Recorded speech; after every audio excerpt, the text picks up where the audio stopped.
कीर्तन करने की विधि क्या है, संकीर्तन से लाभ क्या होता है, ये सब बातें जानेंगे पूज्य श्री उड़िया बाबा जी के उपदेशों से।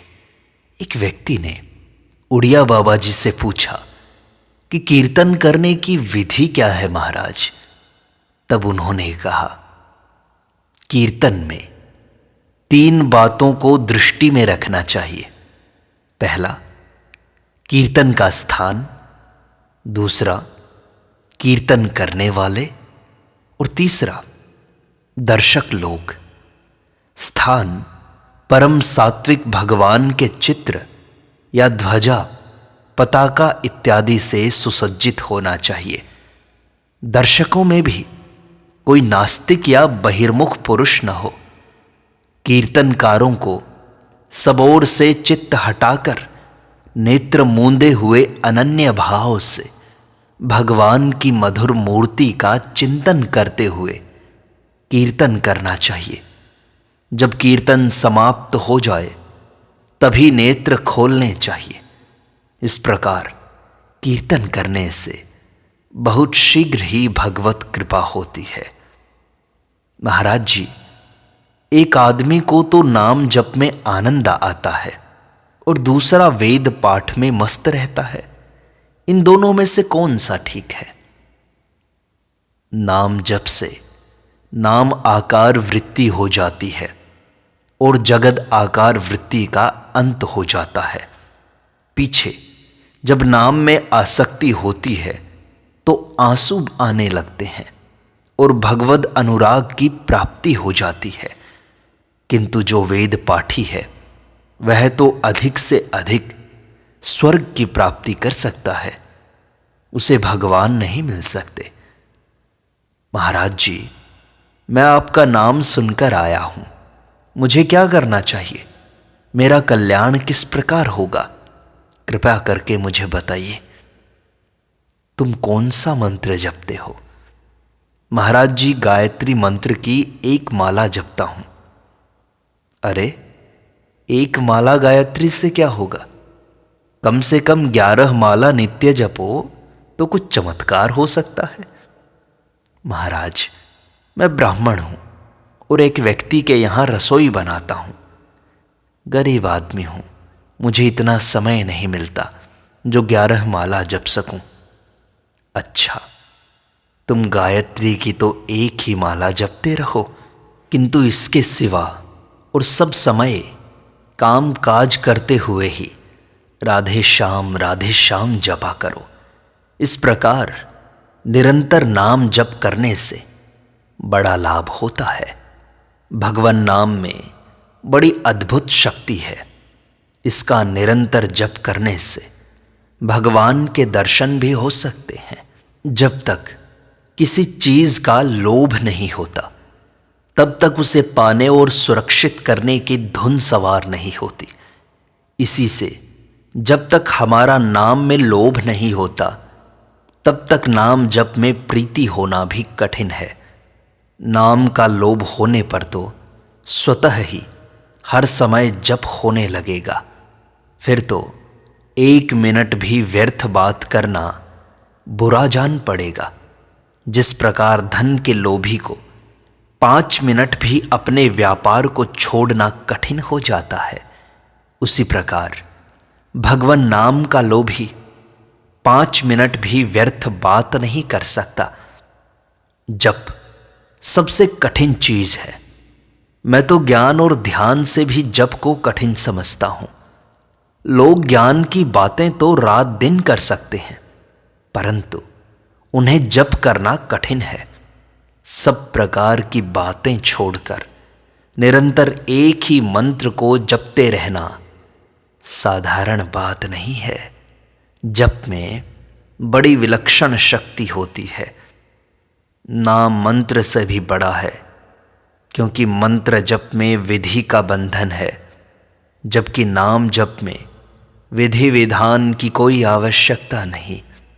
जैसे कि गोस्वामी तुलसीदास जी कहते हैं, नाम लेत भव सिंधु सुखाही, करे विचार देखूं मन माही। नाम की यह महिमा कोई कल्पना नहीं, सर्वथा सत्य है। जिसकी राम नाम में निष्ठा हो गई, उसके लिए संसार में क्या बाकी रहा। तुम जिस समय कृष्ण नाम लो, उस समय अपने को गोलोक समझो। नाम के अभ्यास से, कीर्तन के अभ्यास से नाम मधुर लगने लगेगा। जैसे ध्यान करने वाले को दिव्य गंध एवं दिव्य दर्शन आदि चमत्कार होते हैं, वैसे ही संकीर्तन और नाम जप से भी होंगे। भगवान के दर्शनों की चाह होगी तो वे तत्काल दर्शन देंगे। विश्वास होने पर तो केवल नाम जप से भगवान के दर्शन हो सकते हैं। जो काम अधिक करता है वह भजन भी अधिक करेगा। जो काम नहीं करता उससे भजन भी नहीं हो सकता। हाँ, भजन धीरे धीरे बढ़ाते जाओ तो काम अपने आप कम होता जाएगा। यदि भजन में अत्यंत प्रेम हो तो घर छोड़कर एकांत में भजन कर सकते हो। भजन में कोई विघ्न कर ही नहीं सकता, इसलिए पहले अभ्यास करना चाहिए। कुछ समय भजन कीर्तन आदि करना चाहिए और थोड़ी देर गुण अनुवाद करना चाहिए। इससे भजन में मन लग जाएगा। यदि पैसे पास हों तो साधु सेवा भी कर लो। श्री कृष्ण के गुण अनुवाद में कर्मकांड की तरह आचार विचार का कोई नियम नहीं। वहाँ तो गौ दूहते, झाड़ू देते, दही मथते और हर एक काम करते हुए व्रजबालाएं श्री कृष्ण का गुणगान किया करती थी। कल्याण मासिक पत्र ने ध्यान सहित नाम जप की महिमा गाकर संसार का बड़ा उपकार किया है, क्योंकि सब लोग जप के साथ ध्यान नहीं करते। अतः ध्यान के बिना उन्हें विशेष लाभ भी नहीं होता। भजन कैसे करना चाहिए, इस विषय में गोस्वामी तुलसीदास जी कहते हैं, कामी ही नारी प्यारी जिमे, लोभी ही प्रिय जिमे दाम, तिमि रघुनाथ निरंतर, प्रिय लागू हूँ मोहि राम। लोभी की भांति नाम अधिकाधिक मात्रा में जपना चाहिए और कामी की भांति निरंतर स्वरूप का ध्यान करना चाहिए। इष्ट देव के अनंत नाम और अनंत रूप हैं, किंतु हमारा तो एक नाम और एक रूप में ही अनन्य प्रेम होना चाहिए। भगवान से भगवन नाम अलग है, परंतु भगवान नाम से भगवान अलग नहीं है। नाम के अंदर भगवान है। ऋषियों ने यह निश्चय किया है कि भगवत चिंतन ही विधि और जगत चिंतन ही निषेध है। जगत चिंतन का परिणाम ही यह देह है। भगवत चिंतन करने से यह दिव्य हो जाएगा। अतः सर्वदा भगवान का चिंतन करते रहो। बस भगवन नाम की रट लगा दो। कलयुग करम न धर्म विवेकु, राम नाम अवलंबन एकु। गोस्वामी तुलसीदास जी की नाम लेत भव सिंधु सुखाही, करहूँ विचार सुजन मन माही। इस चौपाई को सब लोग गाते हैं, किंतु फिर भी भगवन नाम नहीं जपते और भगवन नाम कीर्तन भी नहीं करते। भगवान तो अनंत सौंदर्य की खान है, फिर भी उसकी ओर मन नहीं जाता। इसका कारण यही है कि श्री भगवान का कृपा कटाक्ष नहीं है। अपना पुरुषार्थ भी हो और भगवत कृपा भी हो, तभी काम बनता है। जो जितना अधिक जप करेगा, जितना अधिक संकीर्तन करेगा, उसे उतनी अधिक शीघ्र सिद्धि मिलेगी। 16 नाम के महामंत्र की कम से कम 16 माला, 12 अक्षर मंत्र की कम से कम 12 और ओम नमः शिवाय मंत्र की कम से कम 50 मालाएं नित्य प्रति फेरनी चाहिए। अधिक जितनी कर सके उत्तम है। जिस व्यक्ति का जिस मंत्र में प्रीति हो, उसे उस एक ही मंत्र का जप करना चाहिए। त्याग की भावना के लिए पर द्रव्य का त्याग करें, पुरुषार्थ से द्रव्य उपार्जन करें, विषयों में आसक्ति का त्याग करें, यथालाभ संतुष्ट रहे तथा ब्याज के ब्याज से बचे। इन नियमों का पालन किए बिना तत्व ज्ञान की प्राप्ति नहीं हो सकती। इससे भी शीघ्र तत्व ज्ञान की प्राप्ति का उपाय है सद्गुरु की प्राप्ति। सद्गुरु मिल जाने से उसे शीघ्र ही सिद्धि हो जाती है। सद्गुरु जो नियम बतलाएं उन्हीं का पालन करें। अधिक जप करने से शरीर के परमाणु मंत्राकार हो जाते हैं। भगवान नाम स्मरण करने के लिए शुचि अशुचि, समय कुसमय, सुस्थान कुस्थान का विचार नहीं करना चाहिए। भगवान के अनंत नाम हैं, अनंत शक्तियां हैं, अनंत रूप हैं और अनंत भाव हैं। किन्हीं किन्हीं महानुभाव ने अनंत नाम और अनंत शक्तियां ये दो ही पक्ष माने हैं। इस प्रकार जब उनके अनंत नाम हैं तो श्री कृष्ण, श्री राम, श्री शिव ये भगवान नाम क्यों नहीं हो सकते? जो इन्हें भगवान नाम नहीं मानते वे उक्त सिद्धांत से अनभिज्ञ हैं। कीर्तन करने वालों को संध्या करनी चाहिए। यह नहीं सोचना चाहिए कि हम कीर्तन करते हैं, हमें संध्या करने की क्या आवश्यकता है। कीर्तन करने वाले भक्तों से मेरा निवेदन है कि वे कीर्तन करते समय बिना भाव की विशेषता के दिखावटी गिर पड़ना, मूर्छित हो जाना, रोना, नाचना आदि न करें तो अच्छा हो। दिखावटी कुछ मत करो। यदि अत्यंत बढ़े हुए भाव के आवेश में कोई सावधान न रह सकता हो तो बात दूसरी है। भाई, मैं यह नहीं कहता कि ध्यान मत करो, किंतु एक आदमी तो केवल ध्यान ही करता हो और दूसरा ध्यान भी करता हो और समय मिलने पर कीर्तन भी, तो थोड़े ही दिनों में देख लोगे कि कौन अधिक उन्नति करता है। कलयुग सब युगों से खराब है, परंतु तो भी देवताओं ने भगवान से प्रार्थना की कि हम कलयुग में पैदा हों। इसका कारण यही है कि इस युग में केवल श्री भगवान नाम जप और कीर्तन से ही मोक्ष मिल सकता है। सब यज्ञों में जप यज्ञ श्रेष्ठ है और यज्ञों में तो यह देखना होता है कि उसमें काना न हो, कुष्ठी न हो, विधुर न हो, अविवाहित न हो इत्यादि। किंतु जप यज्ञ में ऐसी कोई बात नहीं देखी जाती। इसमें तो चाहे बालक हो, बूढ़ा हो, शूद्र हो, स्त्री हो, सभी का अधिकार है। मैं अपने अनुभव से कह सकता हूँ कि आजकल भगवान नाम जप और जितेंद्रियता ही सब कुछ है। तत्वज्ञान कलयुगी जीवों की समझ में नहीं आ सकता। तत्वज्ञान तो पवित्र हृदय वालों को ही होता है, और हृदय तब पवित्र होता है जब सब प्रकार की पवित्रताओं का पालन किया जाए। सबसे कठिन चीज क्या है? जप। और बुद्धि को पवित्र करने वाली चीज क्या है? जप। जप यदि एक आसन से किया जाए तो बहुत अच्छा है। जिस दिन हमारी नाम में आसक्ति हो जाएगी उसी दिन भक्ति महारानी आ जाएंगी। भगवान नाम कीर्तन से ही उद्धार हो सकता है। देखो जी ऐसो राम नाम रस खान, मूरख या को मरम न जाने, पीवे चतुर सुजान। जिनकी विचार में रुचि नहीं है और जो भगवत गुणगान वाद में ही मस्त हैं, वे ही उत्तम हैं।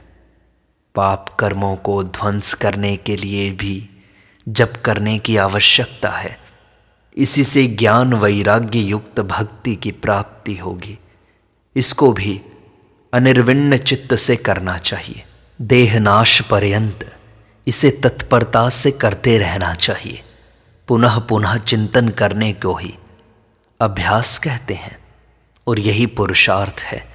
ईश्वर चिंतन में आनंद आए अथवा न आए, उसे तो प्रतिज्ञा पूर्वक करते ही रहना चाहिए। मन भागता रहे तो भी कोई चिंता नहीं, किंतु नियम पूर्वक चिंतन की प्रतिज्ञा करनी ही चाहिए। भगवान उसी पर दया करते हैं जो उनका चिंतन करता है। जिस प्रकार से भगवान में मन लगे वही करना चाहिए। जप में मन कम लगे तो कीर्तन करें या स्तोत्र पाठ अथवा स्तुतिपरक पदों का गान करें। अभ्यास करने से हम निद्रा को जड़ मूल से उखाड़ सकते हैं, किंतु यह काम 4 दिन के अभ्यास से नहीं होगा। इसलिए जल्दबाजी नहीं करनी चाहिए। यह निश्चय कर लेना चाहिए कि मैं आजन्म भगवन नाम लेता रहूँगा। नित्य के नाम जप का हिसाब लिखें। इस प्रकार प्रतिज्ञा करने से भजन होगा। भजन तो हठपूर्वक भी करना चाहिए। भजन करने वालों के लिए अति आहार और अति परिश्रम निषिद्ध है। जप करते हुए मन भटके तो भटकने दो। जप में इतनी शक्ति है कि वह अधिक होने से अपने आप मन को एकाग्र करने में सहायता करेगा। हम एकाग्रता की अपेक्षा भी प्रतिज्ञा पूर्वक नियमित रूप से जप करने में विशेष लाभ समझते हैं। जैसे 3 घंटे भजन का तथा नित्य प्रति गीता का पाठ का नियम कर लिया जाए, नित्य प्रति साधन करने की प्रतिज्ञा कर ली जाए, तो इससे बड़ा लाभ होगा। यदि लाभ न दिखे तो भी कोई हर्ज नहीं। इस जन्म में नहीं तो अगले जन्म में लाभ तो दिखेगा। किया हुआ व्यर्थ नहीं जाता। कभी न कभी तो आनंद आएगा ही। एक बार एक मुसलमान ने मेरे पास आकर पूछा कि हमारा उद्धार कैसे हो सकता है। मैंने कहा, अल्लाह अल्लाह रटा करो। अल्लाह अल्लाह रटने से तुम्हारा अंतःकरण शुद्ध हो जाएगा और हिंसा आदि बुरे कर्म छूट जाएंगे, क्योंकि यह भी एक प्रकार का कीर्तन ही है। माला भगवत स्वरूप है। जिस माला से हम जप करते हैं उसमें एक प्रकार की शक्ति पैदा हो जाती है। अतः माला को जल्दी जल्दी नहीं बदलना चाहिए। कीर्तन से एकाग्रता उत्पन्न होती है। शब्द में रूप के समान ही आकर्षण शक्ति है। इसलिए प्रभु श्री कृष्ण ने वंशी और रूप दोनों ही से सबको वश में किया था। मिलकर कीर्तन करने से तुमुल ध्वनि होती है। दूसरी बात यह है कि कीर्तन करने वालों में यदि एक का भी चित्त सत्वगुणमय होगा तो सभी के चित्तों में सत्वगुण का आविर्भाव हो जाएगा। इस प्रकार पहले कीर्तन द्वारा चित्त की एकाग्रता लाभ कर लेने पर प्रभु का ध्यान होगा। भगवान और भगवान के नाम में कोई भेद नहीं। जब तक पाप रहेगा तब तक श्री कृष्ण नाम में प्रेम नहीं हो सकेगा। जब पास बैठने से ही दूसरे व्यक्ति की जप में प्रवृत्ति होने लगे, तब समझो कि जापक का नाम जप सिद्ध हुआ। जप किए बिना न रहा जाए। यहाँ तक कि जप पूरा न होने पर खाना पीना भी अच्छा न लगे, तब समझो कि जप सिद्ध हुआ। इसी को जप निष्ठा कहते हैं। पाठ आदि अन्य साधनों से तो मनोरंजन भी नहीं होता, ये प्रवृत्ति की ओर ले जाते हैं, किंतु जप निवृत्ति मार्ग है और भगवान की ओर ले जाता है। वास्तव में जप ही सबसे मुख्य है, किंतु उसमें मन कठिनता से लगता है। भगवान के स्वरूप में तो प्रेम हो सकता है, परंतु नाम में प्रेम होना कठिन है। जिसने बहुत समय तक सेवा की हो उसे ही नाम में प्रेम हो सकता है। भगवान का नाम उनके स्वरूप और सेवा दोनों की अपेक्षा सूक्ष्म है। स्मरण ही प्रेम का स्वरूप है। स्मरण करने से ही प्रेम होता है और बिना स्मरण किए केवल जप करने से विशेष लाभ नहीं होता। जब इष्ट नाम से प्रेम हो जाता है तो नाम लेने के साथ ही गदगदता होकर आंसू आ जाते हैं, बेहोशी होने लगती है। जो प्रेम से भगवान का नाम लेता है, भगवान उस भक्त का स्मरण करते हैं। देखो, एक ओर श्री राधिका जी कृष्ण कृष्ण कहती रहती हैं, तो दूसरी ओर श्री कृष्ण राधे राधे की रट लगाए रहते हैं। इससे निश्चय होता है कि जप इष्ट देव के स्मरण पूर्वक होना चाहिए। देखा जाता है कि बहुत लोग माला लेकर जप भी करते हैं और भाई से लड़ाई अथवा मुकदमेबाजी की बाजियां भी लगाते हैं। ऐसे जप से क्या लाभ? होगा भी तो अगले जन्म में भले ही हो। तत्काल लाभ तो स्मरण पूर्वक जप करने से ही होगा। जप के समय ये 4 काम नहीं करने चाहिए: बोलना, इधर उधर देखना, सिर या गर्दन हिलाना और हंसना। भगवान के मंगलमय नाम उच्चारण करने से करोड़ों जन्मों के पाप नष्ट हो जाते हैं। ऐसे विद्वानों ने निश्चय किया है।